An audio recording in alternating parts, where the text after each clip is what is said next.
बिस्मिल्लाहिर्रहमानिर्रहीम। नाजरीन, सवाल ये पूछा गया कि गारंटी चेक क्या होता है।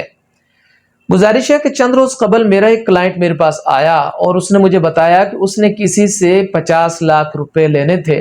जिस आदमी से 50 लाख या 55 लाख रुपए लेने थे, उस आदमी ने रकम देने के बजाय उससे ये कहा कि 2 माह बाद मैं आपकी मुकम्मल रकम अदा कर दूंगा, और इस मद में एक चेक जारी कर दिया और उसके पीछे ये भी तहरीर कर दिया गारंटी चेक, और मेरे क्लाइंट से कह दिया कि ये चेक आपके पास जो है ये गारंटी है, ठीक है जी, आपको रकम जो है वो अदा हो जाएगी 2 माह बाद।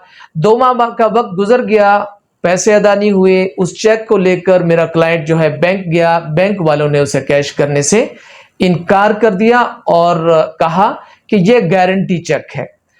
तो प्यारे दोस्तों, गारंटी चेक की कानून में एज सच वक़्त कोई भी नहीं होती, बल्कि जिस चेक के ऊपर तहरीर कर दिया जाए कि यह चेक गारंटी चेक है, उससे तो आप कैश भी नहीं करवा सकते। बैंक वाले उसे कैश करने से इनकार कर देंगे।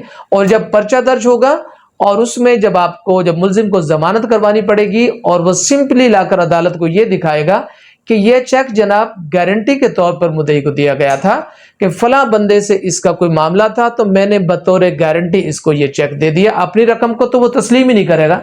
इस तरह जनाब गारंटी चेक जो है उसमें जमानत बहुत ही आसानी से मिल जाती है। तो गारंटी चेक का नुकसान ही नुकसान है। आपने जब भी किसी से कोई रकम लेनी है तो आप गारंटी चेक ना लें, अलबत्ता जो चेक लें उसके साथ एक बयान हल्फी भी तहरीर करवा लें और उस बयान हल्फी पर लिखवा लें कि यह चेक मैंने इस मद में जो है हासिल किया है, यानी इतनी अमाउंट मैंने लेनी थी और उस अमाउंट को अदा करने के लिए इस शख्स ने मुझे ये चेक जो है जारी करके दिया है, उसके ऊपर नंबर भी तहरीर करवा लीजिए। इस तरह जब भी आप उसे कैश करवाने के लिए जाएंगे आपको प्रॉब्लम नहीं होगा। और जब आप केस करेंगे, सिविल नेचर का ऑर्डर 37 में जाएंगे या आप फौजदारी में जाएंगे, तो आपका केस भी इंतहाई मजबूत होगा, आपकी रकम भी सिक्योर हो जाएगी। तो अपना ख्याल रखिए, मुस्कुराते रहिए और किसी से गारंटी चेक ना लीजिए, बल्कि कोई चेक लें तो उसके ऊपर उसके साथ एक बयान हल्फी तहरीर करवा लें ताकि आपकी रकम महफूज रहे।